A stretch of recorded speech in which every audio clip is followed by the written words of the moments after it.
Okay, we're going to talk about the coordinate system now, and basically this will try and explain how it all works. If we assume, and rightly so, it is actually 0, 0 right in the center of this, then I mean the numbers are a little bit small depending what you're doing. The numbers are irrelevant, the system still works the same. So basically we've got 0, 0 there. Now, the way we input coordinates, basically we put in the x coordinate first, separated by a comma, and then the y coordinate. So, if I wanted to start a line at a particular location, I could do it a couple of different ways, I suppose. If I know I want to start it at, say, at coordinate location 2, 1, I can just hit the line command, which is here, or I can get it from the home button, or type it in. Alright, so because I just picked it up from there, I don't have to press enter afterwards. I can just go straight in. Now, half the problem is that sometimes people don't read what is asking them down the bottom here, down the command line. It's a specified first point. Now, another thing people don't realize is that you don't have to actually click there for you to type something in. You can just type. So don't waste time going from up here, which where you want to be on your drawing, all the way down here, okay? By the way, I just turned off this snap. I noticed this thing is jumping a bit. I've got my snap on. The snap and the O snap are two different things. Okay, so let's go to point. We said 2. All right, so typing 2, comma 1. So it immediately starts from that location there, which is perfect. Okay, then I want to go to location perhaps 7, comma 5. All right. So I can just type in 7, 5. What I'm inputting now are absolute coordinates. So they're coordinates based from 0, 0, which is dead center of that circle. All right. Everything is referenced back to that 0, 0, which is the world coordinate system. All right. Every drawing's got a world coordinate system. All right. And then every drawing can also have a user coordinate system, which is redefining that 0, 0 to be somewhere else perhaps on a drawing. We're not going to quite do that, but we have a little taste of it in a minute. All right, so let's go to 7, 5. So let's go enter. So it's gone where we're expecting it to be. Now with the line command, of course, you can keep going on and on forever and ever. We can do some more if we want to. All right, so perhaps what if I want to go? All right, what if I want to go to another point? So if I want to go to minus. If I go to minus 4, minus 3, well, I can just put it in. Minus 4, minus 3. There it is. So it goes down there. Beautiful. And enter to finish the command. Okay, well, the truth is we don't actually work like that, because there's no way you can reference everything back to 0, 0 or South Pole or North Pole or whatever. You know, we want to know something relevant and close to us. All right, so it's fine to start from a known point, like we did initially, like 2, 1. But more than likely, you probably just click somewhere and start anyway. But for the purpose of this, I will start from a known location. Let's see. If I start from, we'll just go next to that. We'll go 3, 1. All right, let's go to 3, 1, just to start us off. For this exercise. Now, with the other one, what we did, we went basically with the first one, we went across, we went 1, 2, 3, 4, 5, and then we went 1, 2, 3, 4 up. Okay, so we went 5 along the x and 4 up. So really, instead of us going where it was 7, 5, we could have gone 5 and 4 up instead. But if I did 5 and 4 up, it would have gone to position 5 here and 4 up. It would have, this point here would have ended up about there instead. So it would have been a different outcome. All right. So let me just show you what the outcome would have been if we didn't do it properly. I might just draw it on top of that so you can see the difference. I might just I'll do that right on top of it. In fact. So let's go with the same point as before. We start off with 2, 1. Enter, and there we are. Now, I said to you before, it's like, 5 across and 4 up. Yeah, so if I went 5, 4 straight off like that, that's what I get. I don't end up here, of course, which is fair enough. I'll just type in U, enter to undo that.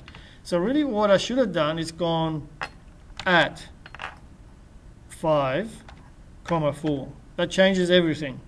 All right. If I put the at sign in front of it, like I just did, it changes everything.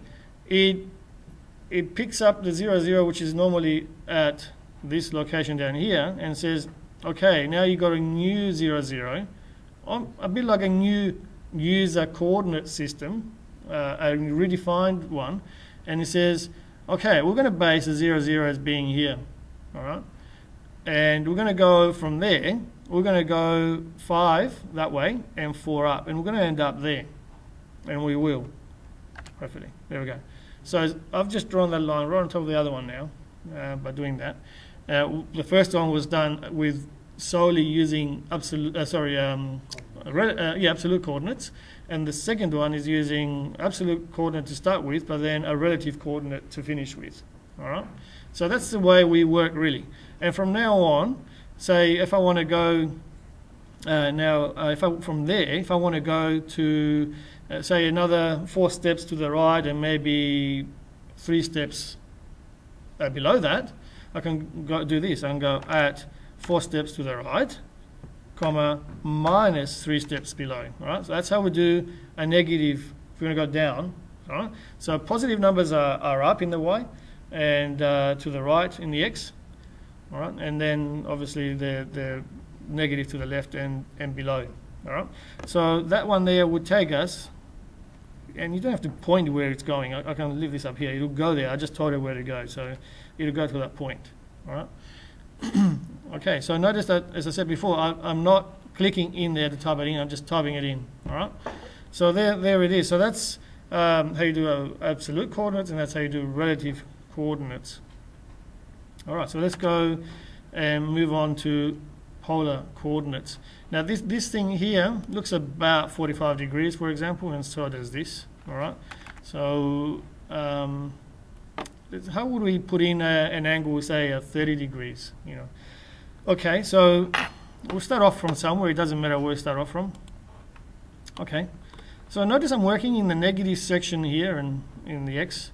I could be working even on the negative quadrant all around. It doesn't matter where I am. Excuse me. So if I start from here, anywhere, it doesn't matter.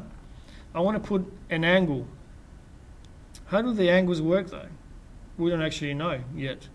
Do they go clockwise, anti-clockwise? We don't know. Let me just show you that first. All right. So let me just turn on the angles. Here we go. All right. So basically what we've got is 0 starts from here, and positive angles go that way, and negative angles go the other way. So just like we could put negative numbers, we can put in negative angles. So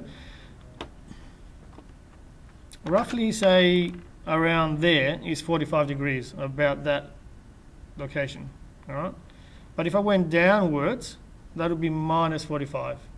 All right. Or it could be all the way around to 315.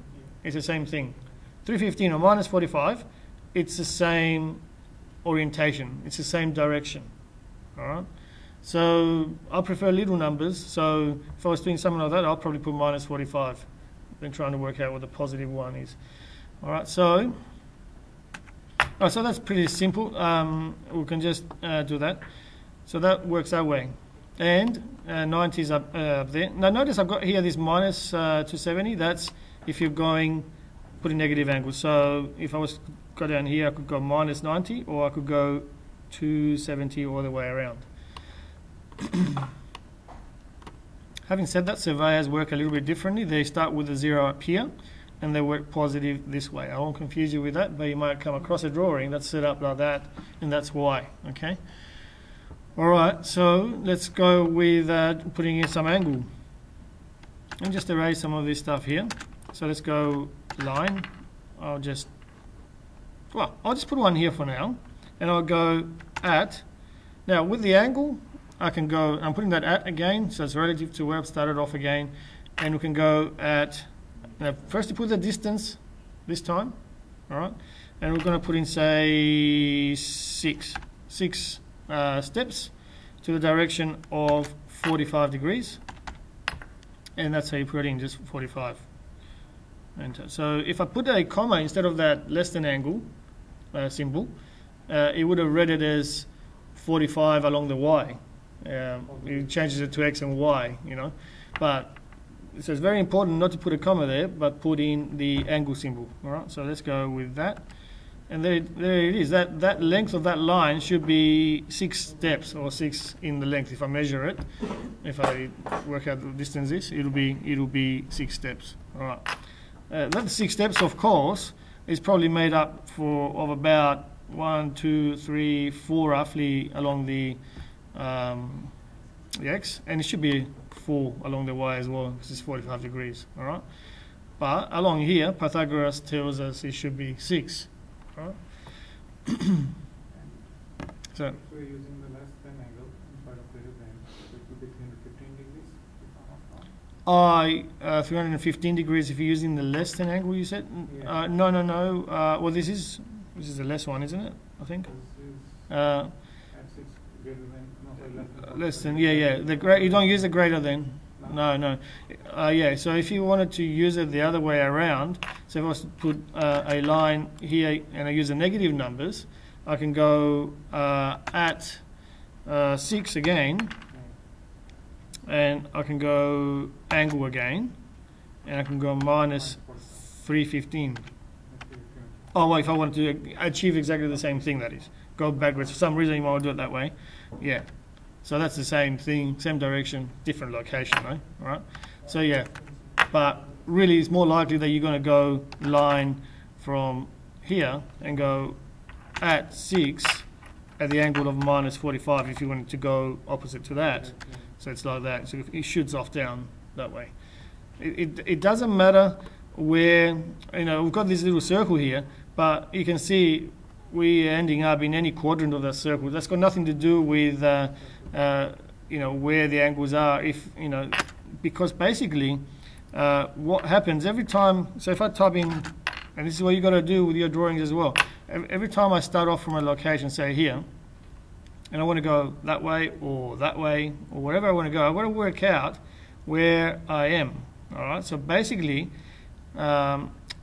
you've got to make out that the center of this circle here is moved up to this location here, and then you can get your bearings as to which quadrant you're going to be, depending if you type in minus, say you might type in, say, 220 degrees. Then it'll shoot you off down this way a bit, which is basically the same thing as going, I'm going to start from here and I'm going to shoot off around this direction. All right. What I do, I actually, you know, mentally move this circle up to where my cursor is hanging now, and so I can work out where I'm going. I'm going up or across or in between, and what quadrant I'm in. Am I in the 0 to 90 quadrant? Am I going to be 90 to 180? Where am I going to be? A bit hard to do with this sort of system here, but if you got something on a piece of paper, you can. I usually sketch a circle around where I am. Say for your spanner drawing, I would, depending where you are, I'll sketch this circle on, you know, when we used to have them printed out, it was easier. Now they're on PDF, it's a bit more difficult. All right. So okay. So basically, that's it with the coordinates. The book tells you a little bit more about it. Do you have any questions there? Other ones? Just be careful with the commas and the less than angles. Yeah, just wanted to give you that little brief intro to it. Hopefully that will help. And there you go, right on time.